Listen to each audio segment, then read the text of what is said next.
What the heck is a BRC20? What are ordinals and inscriptions? And are they here for the long term, or is it just another trend that's happening? And when the fun money runs out, are they going to die along with it? So we brought in James from Crypto Slate to help us dive into this topic and not only go into ordinals and inscriptions a little bit, BRC20, but also to find out a little bit more about Bitcoin macroeconomics, the adoption of what's happening in China and Hong Kong, and where the future of Bitcoin lies. Guys, this is a really cool episode.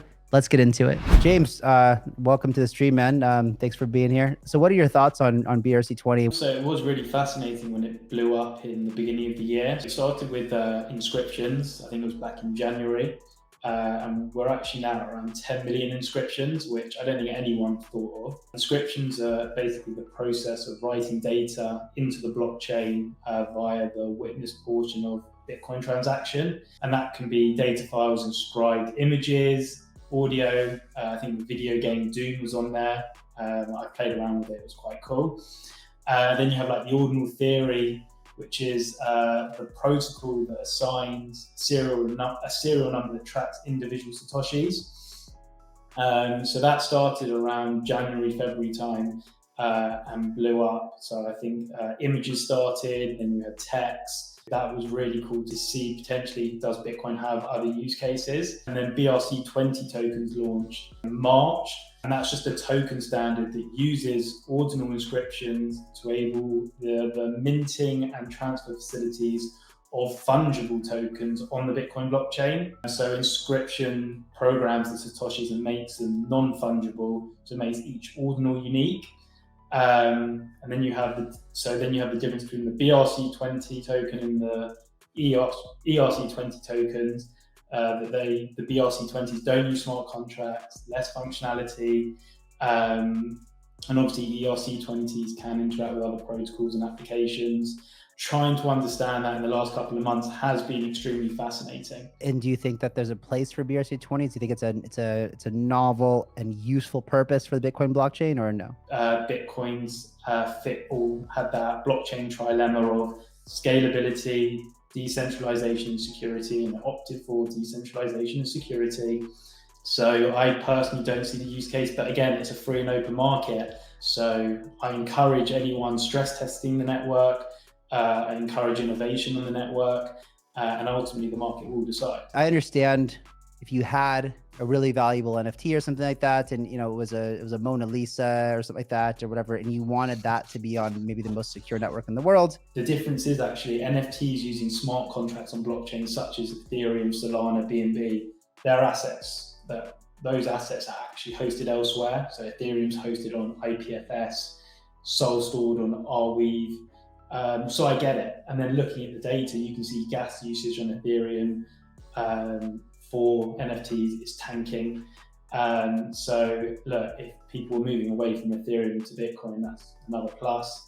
If I were to store images, NFTs, whatever, I would use Bitcoin 100%. Yeah, but where it doesn't make sense is on lower value types of transactions. Like if you think about a BRC token 20 standard, if it were to, continue with this kind of popularity, there's just no way we can get the fees down on Bitcoin network to make it feasible for anyone to transact a fungible token for any purpose.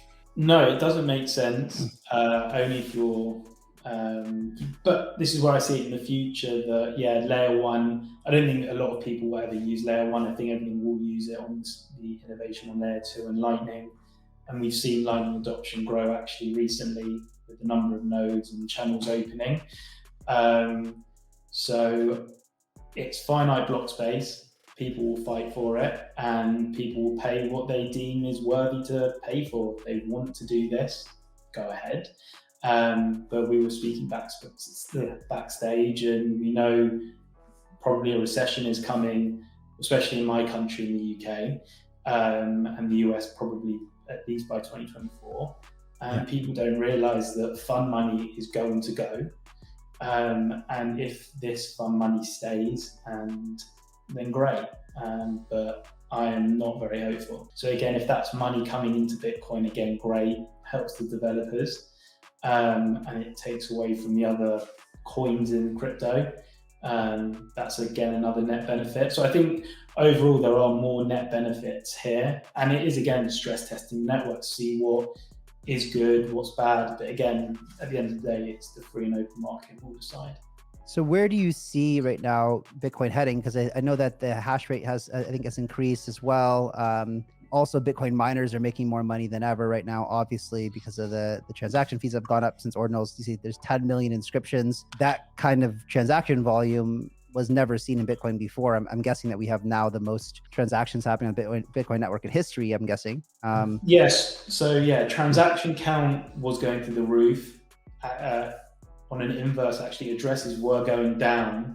At the moment now, we are way more elevated in terms of miner fees than we were pre-inscriptions, BRC20 tokens. So miners are still making a lot of money still. But you can see that the top is in essentially. And yeah, it's just been a fascinating couple of months. So this was just the total count of inscriptions, like we were saying, approaching 10 million. As you can see, actually it started in January, but images were the main count, and then it just started going into text. The BRC20 token market cap's now like 500 mil. I think it hit $1 billion, and then it's now retraced about 50%, sorry. The average fee paid per block, the total transaction fees, it was like the second or third highest ever recorded, which was fascinating. It's fascinating on the basis that America is so heavy regulating the mining industry, but the mining pools are growing.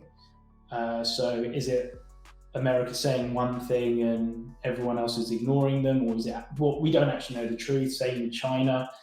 So I just don't think on a social media level we can really try, and that's coming from me working for a news organization as well, that we see all this stuff coming out of social media, we just don't know how true it is. That's why the data prevails, because we can see it all on the blockchain.